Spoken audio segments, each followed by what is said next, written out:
iOS 8 isn't as much of a break with the past like iOS 7 was. That operating system was famous for introducing an entire new design.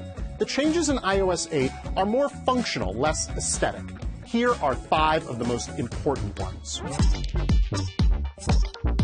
In the past, when you got a notification that somebody had either emailed or texted you, you had to read the alert, then open the app, then find the message, and then reply to it. In iOS 8, you can respond to a notification directly within the notification itself. It works really well, and it allows you to get back to people very quickly without interrupting whatever else you were doing.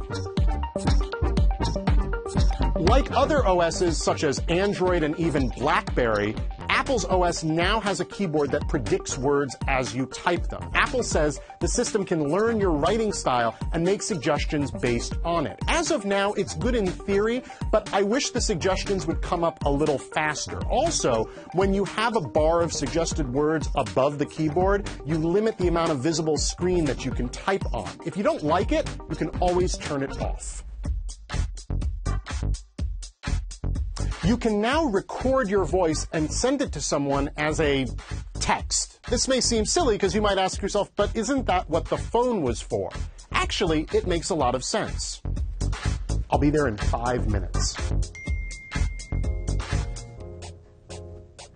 I'll be there in 5 minutes. For the kind of phone calls that I generally make, this is going to replace a lot of them. Apple's Mail app has some new swiping features which are actually pretty nice. From the inbox, you can perform several mail functions without having to open an individual message. But more importantly, Apple finally seems to have gotten search right on its Mail app. After using Gmail's app for years because Apple Mail search was so lousy, the combination of the new features and an improved search function may have me coming back.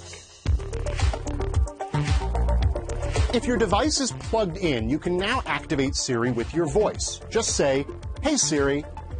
Apple's competitors have had this feature for a while, so it's not surprising that the company would include it.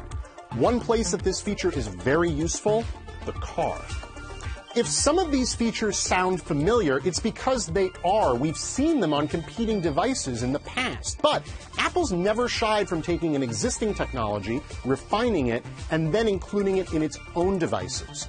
As for the question, should I upgrade, just remember the downloader's rule. The first version of any software is likely to have some bugs in it.